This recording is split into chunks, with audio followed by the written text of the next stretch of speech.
There was a shift in strategy today in Washington, D.C. that has massive ramifications for the U.S., for the world, and specifically for Tesla. My co-host today is the perfect person to look at the amazing decisions by the Trump administration and what it might mean for Tesla. Joining me today, as he does each week, is Jeff Lutz. He's CEO of a high-tech manufacturing consulting firm specializing in supply chain design, scale, and cost. He previously was corporate VP of supply chain and CQO at Motorola, Google, and Lenovo. Today, I want to talk to Jeff. Jeff, I want to talk to you today about this massive shift in strategy and how Tesla stock probably went up 4% today because of it.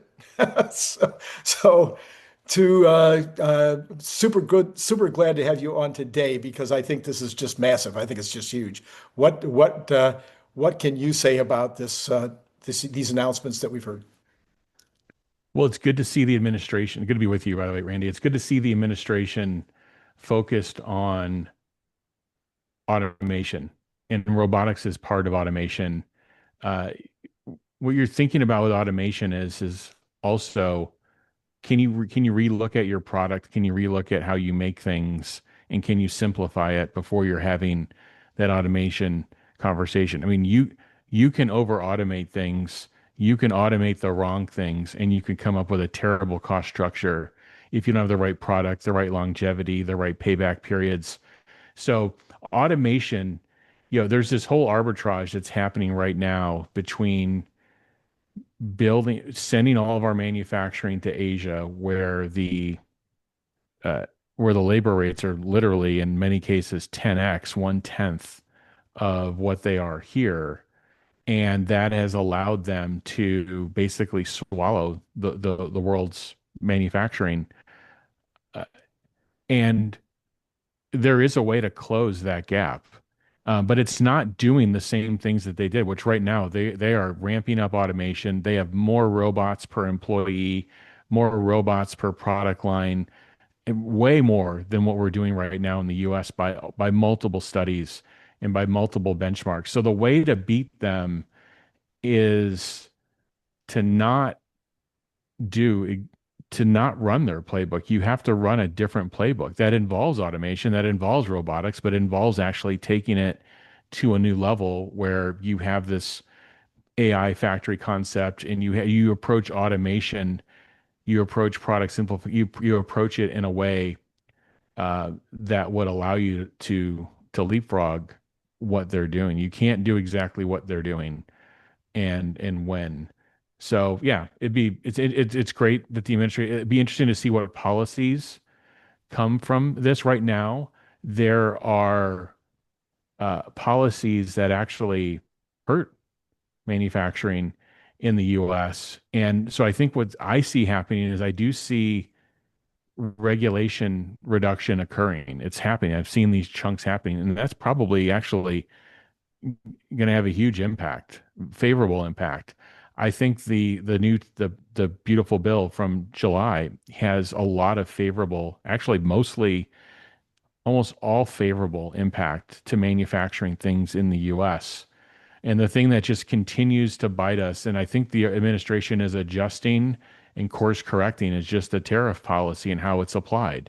Tariffs are necessary, it's just in the way that they're applied, but I think they're adjusting it. So hopefully they look at robotics, they look at factory equipment, they look at automation, and there's a smart approach that says, hey, look, we actually want to make all this stuff in the US, including the automation, the tools, everything that's involved with making automation. We want to do that, but we have to assess our current readiness, and are we ready or not? If we're not ready, then we have to bring in more of this stuff as long as we can, and we need kind of a warp speed project, just like we're talking about with minerals and rare earths. We need a warp speed type project for ramping up this manufacturing capability. I mean, in closing, I believe that we can close that gap, but we're not going to close that gap by just advocating for higher labor rates, more layers of unionization. I'm not saying all unions are bad,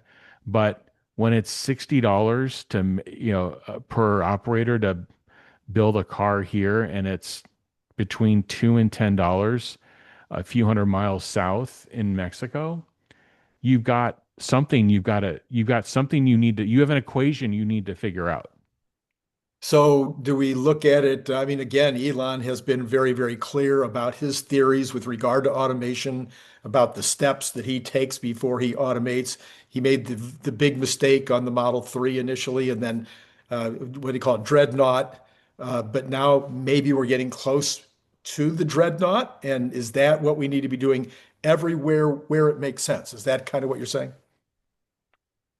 Yeah, I mean he's I think history books will look back on this period and the impact that Tesla has had on manufacturing.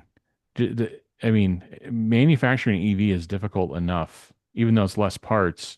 The difficult part of it is doing it profitably and doing it anywhere in the world profitably. And right now, we only know of one company that's doing that, and that's Tesla. And if you look back in history over the last decade, you'll see a series of decisions that were made that have a 5 and 10 year time horizon to them that don't help you day one, but they all become pieces of the puzzle. And the two driving decisions at Tesla is the vertical integration of manufacturing and supply chain and the vertical integration of engineering. Those decisions then cascaded down into another set of decisions that have allowed Tesla to be profitable in what they do. Whereas the rest of the industry went through this globalization path, which I'm not saying, by the way, Tesla doesn't have global suppliers. They do. But you've heard the CEOs of these auto companies get on podcasts and talk about, if I want to make a change, I've got to go across 60 suppliers to have them build new software, new firmware for their parts and send it into me. So when they have a COVID issue or a Japan earthquake issue, it's a disaster. Whereas Tesla's vertically integrated the engineering effort. So all those things are done under basically one virtual roof. And then they vertically integrated much of their supply chain. It doesn't mean Tesla makes all their parts, but they make a lot of them. And what they don't make, they have this supplier industrialization approach that's called in the industry, where you have these big teams inside of the company and they go to the supplier and they work with the supplier to make it the Tesla way. And Apple's very famous for that. Motorola, other companies have done this in the past. So this whole supplier industrialization effort versus just telling suppliers, "Hey, give me what you got. I'll buy whatever off the shelf." So I think history is going to look back very kindly on Tesla and SpaceX for the work that they've done to revolutionize the supply chain to make a product, make it I would call it, in this first stage, cars, stationary storage, and rockets. None of these things would be at the scale they're at if it wasn't for the engineering and manufacturing decisions that Tesla drove. So now other companies, you'll see other rocket companies, other people are now 5 years behind, maybe or more, but they're now replicating and they're now starting to replicate this. But I think you'll look back in history and say that the decisions he made, and by the way, he was not, I would say in 2017, if you look at the Model 3 decisions, I wouldn't think he would call himself a very informed manufacturing and supply chain person in 2017. He learned the hard way and he learned more. It was the Model 3 was one thing, but he successively learned after that. He spent the time in the factory and learned. So there's definitely a playbook for what he's done, but not everybody can do and operate the way he did. Well, we know that, of course. But if you take the playbook again, so we saw in Japan in the 50s, we saw that there was a playbook. The playbook was quality first. The playbook was automation.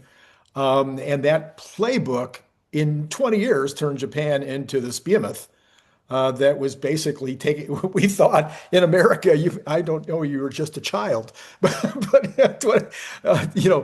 during that Well, period, during yeah, in that, the 80s, yeah, still in but the 80s. yeah, but during that period of time, we thought they were going to take over the world. We thought they were Yeah. going to buy up all the property in the United States and control the U.S. Toyota, Sony, Right. you name it. Panasonic. I mean, if you look at like all the surface mount equipment that makes all the printed circuit boards, the two of the major suppliers in the world are Panasonic and Siemens, but Panasonic, Japanese company. Of course, we know what they did in the auto industry Right. and what they revolutionized with Kaizen and in their approach to manufacturing. And yeah, there's definitely a history to this, and the U.S. is and things have gone through these phases, but there's no reason why this can't be the decade where this returns to the US. It's just what got us here in the 90s and 2000s will not get us to where we need to be in the mid, you know, 2020s in the 2030. We're going to have to do so. And so I think this is what Elon and company and some of the other bot companies, but really Elon and his company have the real recipe to actually get this to market and get humanoid robotics to scale. They have the recipe that would allow us to leapfrog all of the other countries again.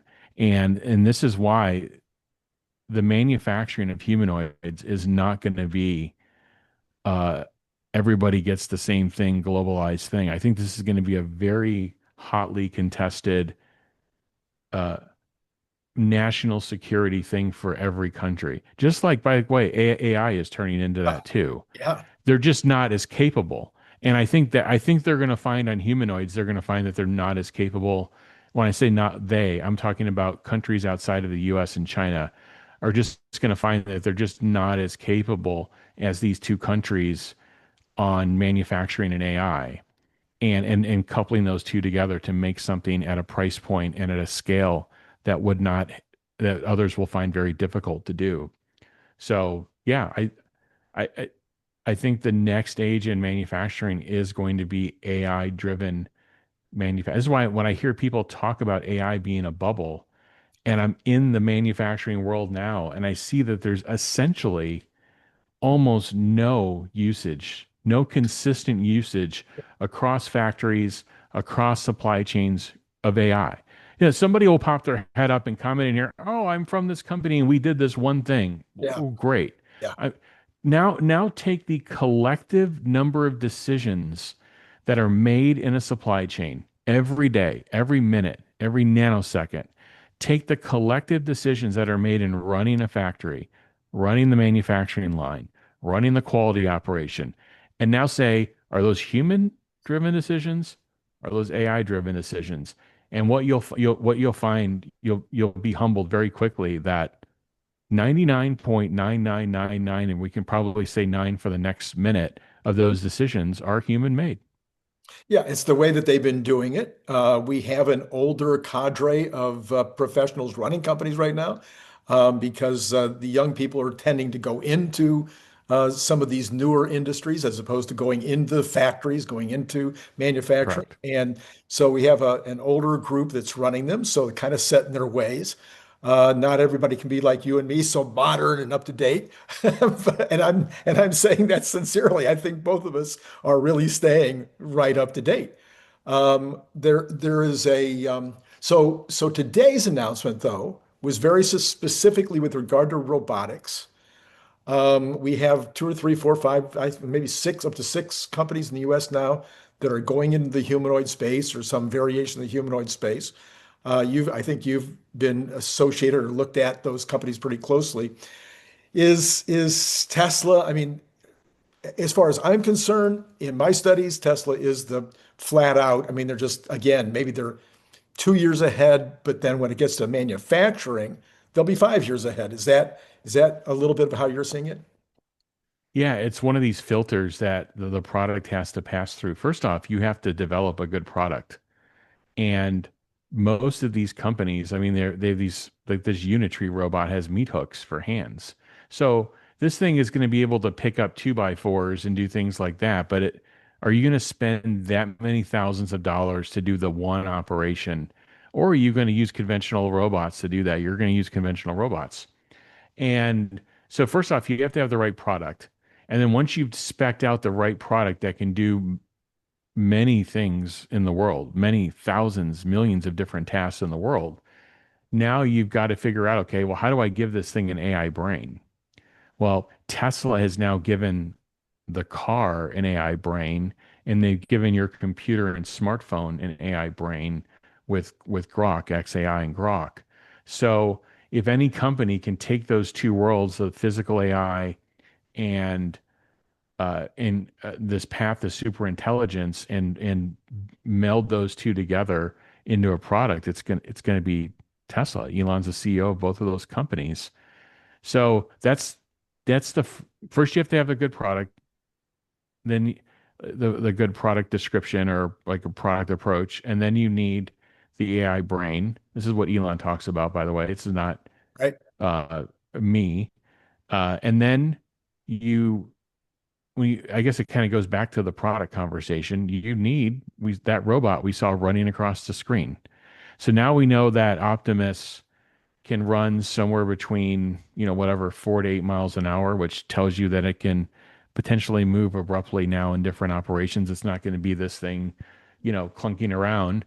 And then it tells you a lot about how advanced they are in getting the mechanics to work together. Because the immediate question that anytime somebody shows one of these videos from any company, by the way, too, and people should scrutinize videos from companies, is it teleoperated or not? That video was to show the mechanics of the bot, not AI or not AI. So you need, again, it goes right back to that product filter. Do you have that hand, that capable hand that can do all these things? And do you have a bot that, can stand up on its own, that could move quickly and so forth? And then the final filter is the manufacturing filters. Are you designing something that can get the scale?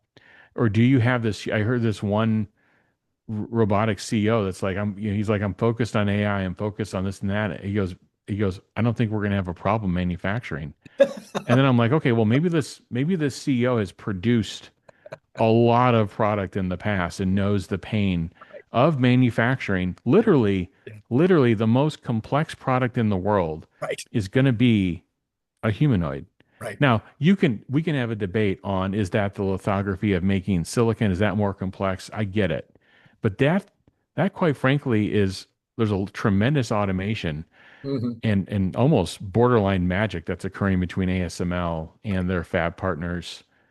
But now I'm talking about building Yeah. and assembling a electromechanical Wow. device with a processor in it. This is the most complex thing in the world. So to sit there and have the hubris to say I'm not worried about it, if I'm an investor in that company, I'm worried about his statement. And I think Tesla is extremely worried about this. This comes up in every conversation that Elon has about the humanoid. You could venture and speculate to say that some of the turnover that all of a sudden occurred when Elon returned from his government duties was basically like, this thing is not on course, not on the course and direction I think it needs to be a production worthy project. So I think this is going to be a challenge for Tesla. And if it's going to be a challenge for Tesla to scale in manufacturing, what is it going to be for the other 9 bots that Jensen had on stage? Not other, he didn't have Optimus on stage. The 9 or 10 bots he had on stage, where none of those companies have a production record of building a product of that complexity or a production record at all. So I actually think it's not only that these are just successive filters that they have to pass through, it's almost like they're non-linear. Like they become the manufacturing one is so complex. So now if you start passing things through a filter, what people should visualize is a filter filters out things. And so first off, these companies have to get through, do I have the right product? Well, a bunch of companies are going to drop off.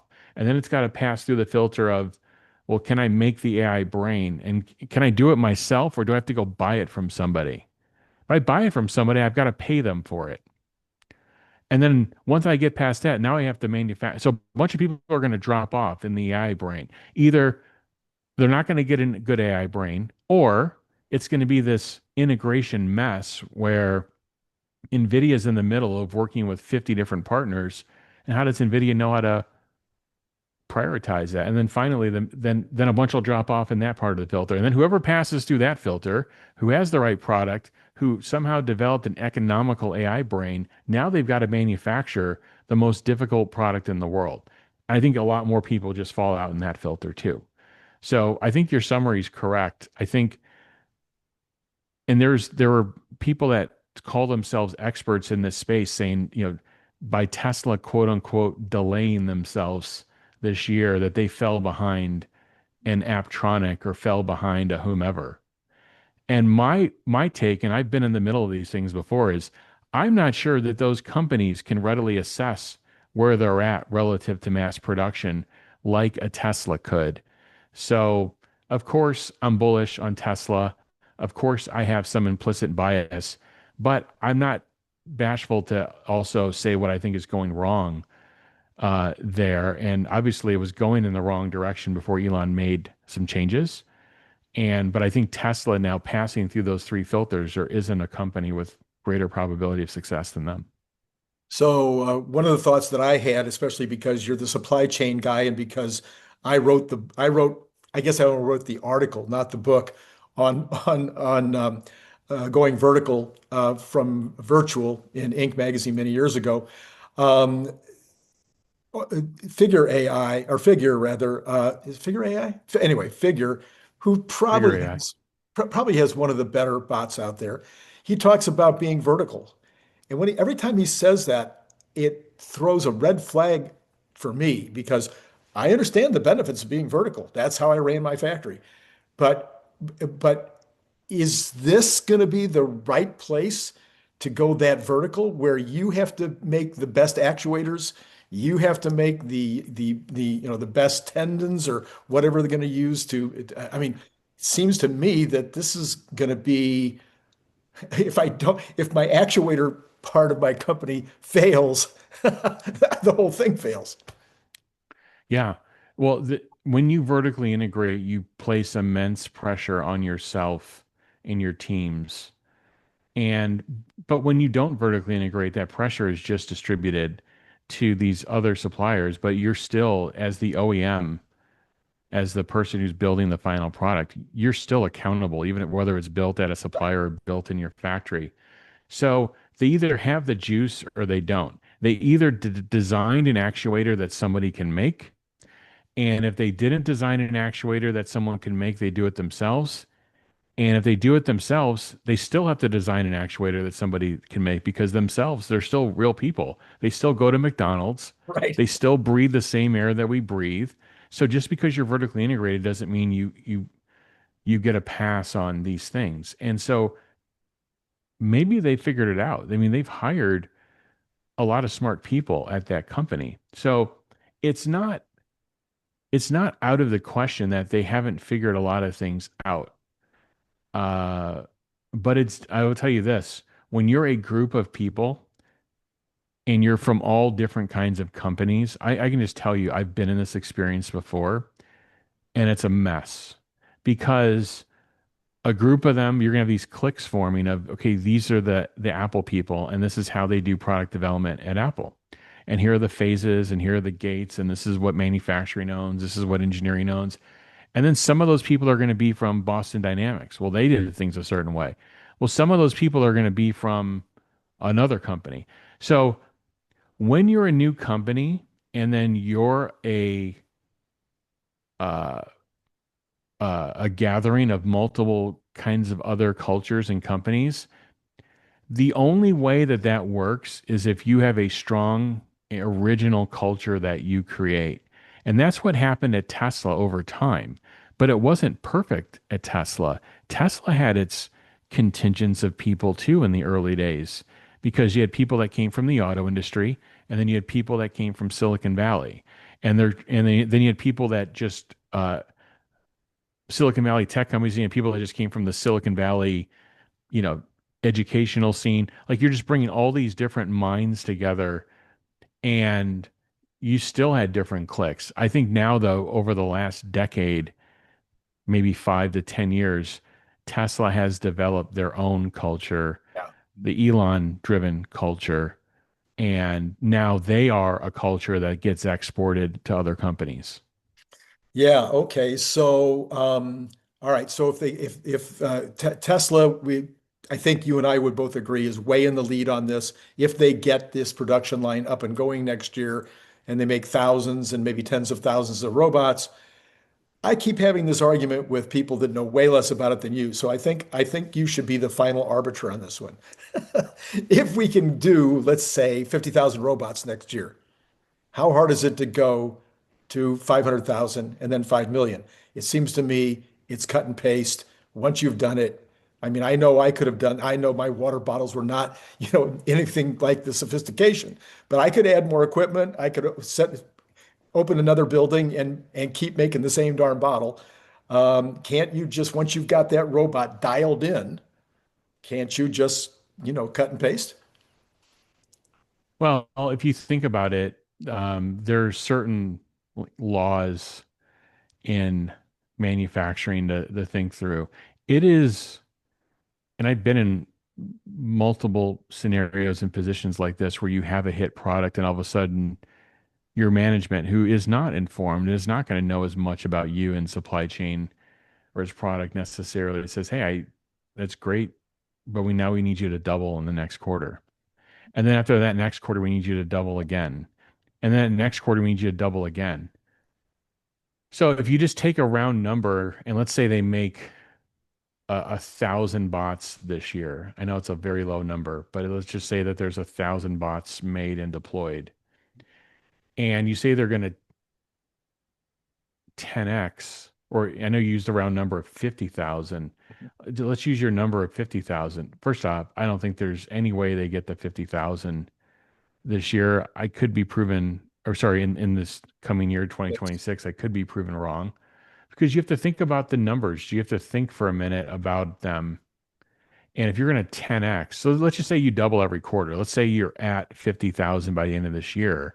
A run rate. A run rate of 50,000. So now you want to get to a run rate of 100,000 in the next quarter, and then 200,000 the following quarter, and then 400,000. I mean, that is extreme. The successive doubling is extremely difficult to do because it depends how you're doing it, and it depends how deep and how many sources you have at launch to do it. So it's a long, drawn out thing. So is it more, But but is it more a supply chain thing? That's what I'm saying. In other words, is it more a supply chain thing or is it more a manufacturing thing? Because if it's cookie cutter, if I've got it working, can't I duplicate that line over here and double up? But I understand the supply chain could be a real issue. There's not enough of it. There's not enough rare earths. There's not it's an, all the same thing. A line okay. at a supplier is hopefully a less complex thing of versus what you're doing in the assembly operation. So what happens you start being governed by laws of probability. You start thinking Monte Carlo. You start thinking, okay, I have 3,000 unique parts. I'm making up a number in this bot. What is the probability that if I multiply all the 3,000 parts to, if I put them in a line and say all for manufacturing to be true, that I can go and double production, all 3,000 parts coming in all also have to double production coming in. And when you start thinking of the probabilities, think of the logistics delays, think of the tool breaks, think of a fire at a factory. You start thinking through all these things. You come to realize that you can aim for it, but the probability of success is difficult unless, okay, there are ways to counterbalance these things. So if you're saying you're going to 10x, but you're putting capacity in suppliers to 50x, well, then you may have a shot at 10xing in the next year. Mhm. And if you know that you're going to need that 50x and you're not going to keep up revving that bot, Mhm. but that's where I think this gets that there's clarity here. I don't think Tesla's going to get way out ahead of their skis Mhm. on these bots. I think as soon as they ship a bot version, they're in development and advanced stages on the next one. I think there's going to be a V4, a V5, a V6, Mhm. and the only question we have to answer, we have Tesla that would maybe have to weigh in. I don't think they know the answer yet. Is are they going to up rev the bot every 12 months, 18 months, 24 months? because that will then determine how far in front of their skis their supply chain goes. Yeah, yeah, yeah. All right, let's switch back to the whole strategic part.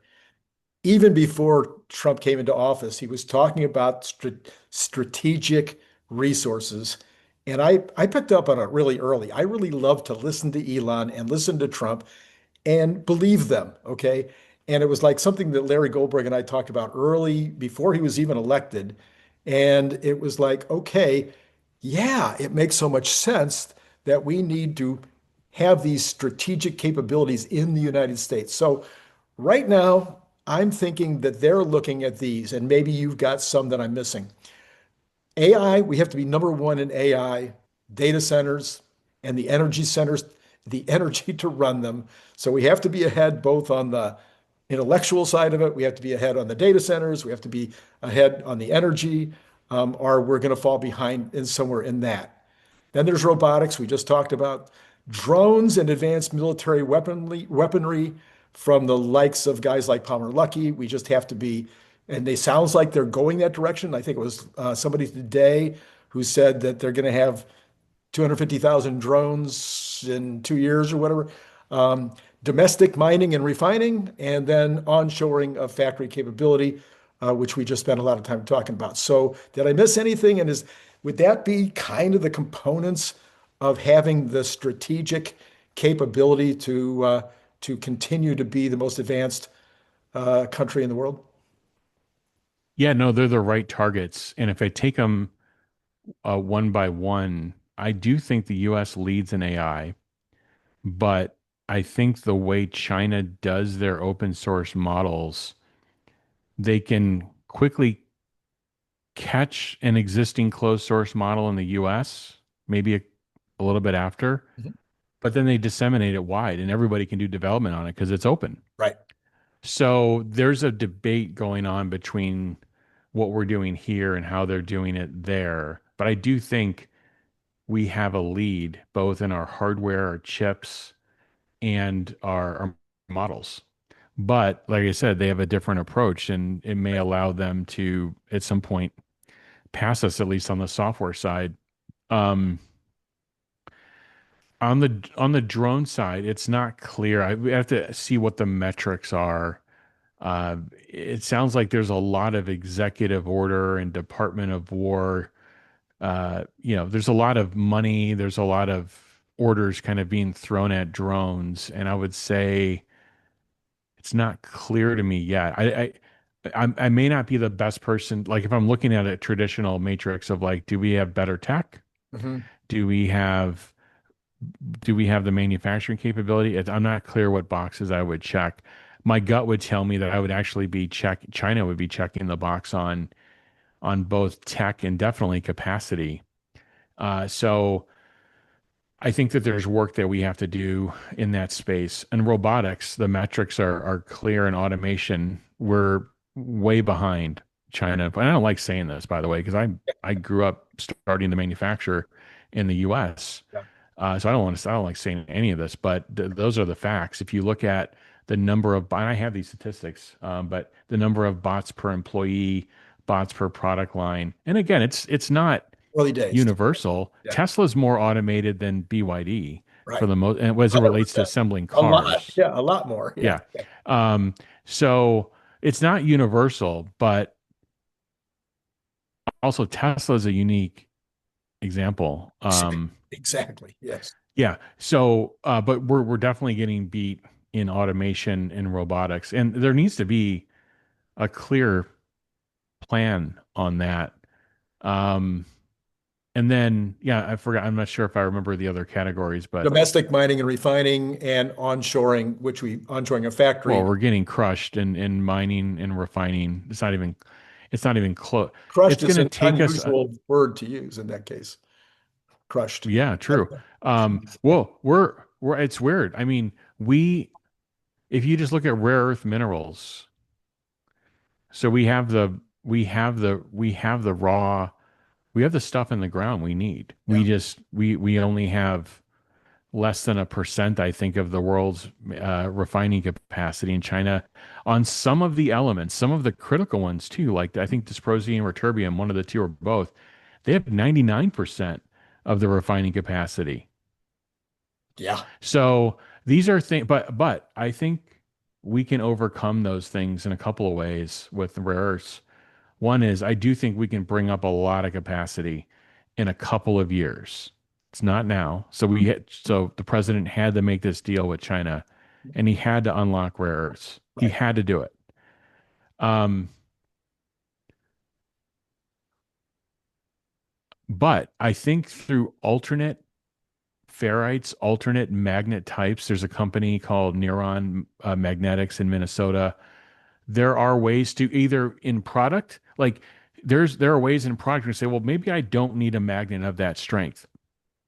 The rare earths help magnets of smaller size become stronger and more stable over temperature. That's essentially what Mhm. the rare earths over temperature and other environmentals. That's essentially what they're doing. So there are ways to back off of that so you don't need the amount of dis dysprosium doping that we're currently using. So if everybody could back off 50%, we need 50% less of that element. Yeah. And so everybody's got to go in and check their magnets and figure out if they can do that. Right now, everything's kind of just engineered of like there's infinite supply of this stuff and Right. just make me the best magnet. Nobody's ever kind of stepped back. So companies can do that. Companies can look at alternatives like magnetics, or they can look at a complete ferrite magnet, a non-rare earth magnet as an alternative. And Tesla's done that in their most recent motors. Now they've got a lot more room to Hmm. work with than a smartphone or a computer, Right. but that's what can happen there. But yeah, we're behind in that. We're also behind in refined copper capacity. I think we have about 45% of the capacity that we consume that we have Hmm. here, Hmm. but we put tariffs on, Right. even though we only have 45. And then the aluminum smelting, it's a mixed bag. But I want to say that we are still under capacity, and that takes 4 to 7 years to bring on and permit. Now, where the current administration's helping is on the permitting side. So I think we're going to be able to get these things online faster. It's not going to be just use the standard lead times from before, but we have a lot of work. We basically, for the last 3 decades, have let everybody else figure out how to manufacture. And we've said we're going to become a services economy, a bunch of lawyers chasing lawsuits and writing software. We said, look, Great Britain, they became a mercantile country and they had all their manufacturing done all around the world. Why wouldn't that work for America? And it didn't work out that well for Great Britain. Yeah. So- Yeah. I'm not sure it worked out well at all. Okay, so what do you think about today's stock action? Do you think it was that announcement? Because it was certainly poised to have a breakout. The market itself did well today, or do you think that that announcement was part of it? Well, for Tesla, there's a lot of good things. First off, it as the market was selling off and kind of unstable, Tesla brought itself back up around 430 and had a couple of days of just kind of stabilizing in that area. And then there was this whole prognostication of it must touch 360 because gap fill. Uh, okay, maybe. I mean, that could have been in the cards. Anything can happen. I know the stock market has just turned into a casino of options and activity with that. But I think the robotics announcement was very. I think the investing public is starting to connect Tesla more with robotics than they actually did with AI. It's funny when the AI boom was happening, and here's Tesla leading in physical real world AI. They wouldn't even get a By mention. a lot. Yeah. And I don't think they know who to talk about with robotics yet. And now you see Optimus running by the screen, and you see, it was kind of good timing for Tesla. I do think that they're getting I think Elon has been very clear about the direction of the company and what he's betting the company on, what his compensation package is structured to.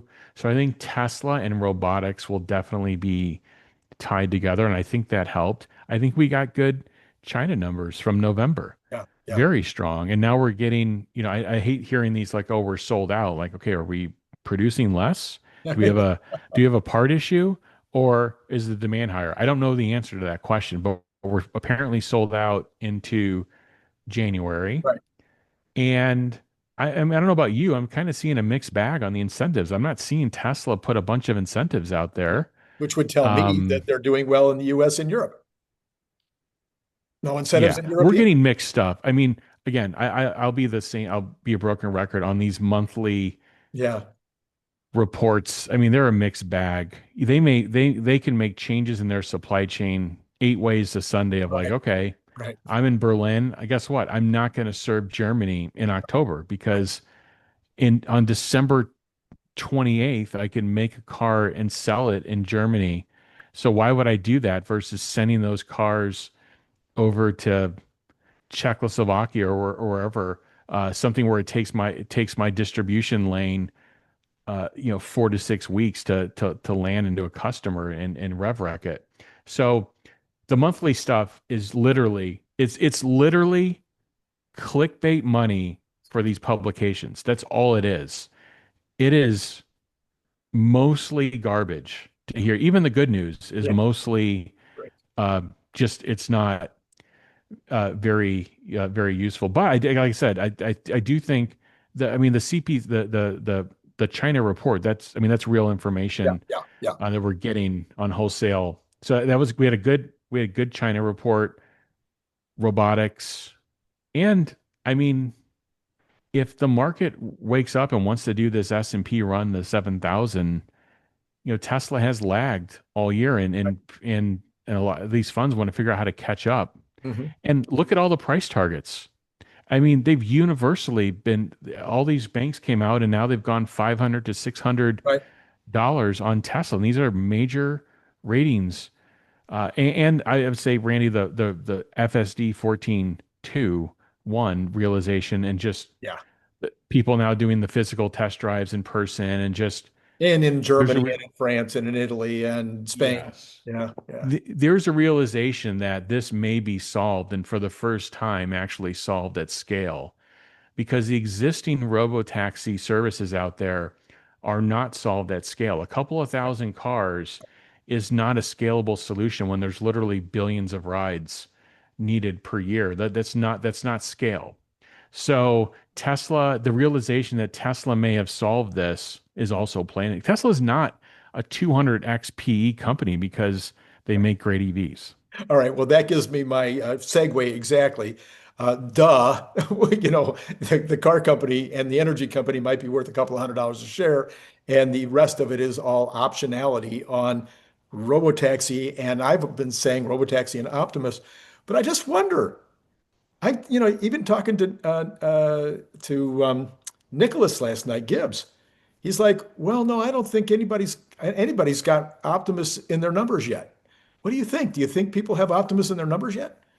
I agree with him. Oh, I don't think it's factored in. Of wow. course, on in our conversations and where we're talking with Cern and her, we're all talking about it. Right, right. But and we have models Yeah. around it. CERN has made some really great models on this. But in terms of the analysts talking with their clients, and they're Yeah. talking about like how many Optimus are going to ship in Q4, I guarantee you that's not Being in done. the conversation. And the market will get ahead of that. Yeah. As soon as Tesla, all of a sudden the camera turns on and there's a couple of hundred Optimists doing real stuff in the factory, something could happen there. But at the same time, I think this humanoid ramp is going to take a couple of years to economically play out in the balance sheet Mhm. and rev wrecking for the company. But in advance of that, c- investors are going to want to get ahead of it. Yeah. And in advance of it, you're going to also have a lot of companies that say, I want my spot in line with Optimus. Yeah. Okay. And that's going to be worth something to Tesla, because if Tesla has to do the non-recurring engineering work with your company Mhm. to get Optimus integrated, or if Tesla's going to give you early access to Optimus, you're going to pay for it, because Mhm. guess what? The parts are going to be scarce. The manufacturing is going to be scarce. And quite frankly, the product itself and its instantiation of having all the capability is going to be scarce. And if all of a sudden it's the only game in town, or and people are like, okay, you're sounding just like off the wall, super bullish. Okay, we are not going to be buying Chinese bots in the US. Okay, so let's talk about in the US. Right. It may be the only Right. game for a couple of years in supply that works, that does every in time. There may be other less capable bots out there that will do things for you. Yeah. Um, but this is going to be a regional thing. So the bot thing is not in the number. Yeah. Yeah. I don't think. Okay. So there you go. So I started thinking about that more clearly today. So I'm glad to have another opinion on that. Okay. I think I've covered it. Did I miss anything? What was there anything in what we just went over that you think Well, needs I to? mean, there's a big announcement today on cafe standards Oh, being relaxed again. I mean, I thought these things were obliterated a couple months ago, but yeah. apparently they're getting obliterated again. Again. And for Tesla, it's fine. I think people started pulling out the carb credits, even though other countries are still gonna Mhm. be forcing companies to buy these credits. It's not just a US thing, it's a Canada thing, it's an EU Sure. thing. But I think a lot of people have pulled those out of their numbers. Tesla just has to focus on making a good car and continue bringing the price down. People will buy it. Yep. Yep. And if it's the only car that drives itself, I mean, we can pat ourselves on the back now and say, great, we can make more gas only cars cheaper.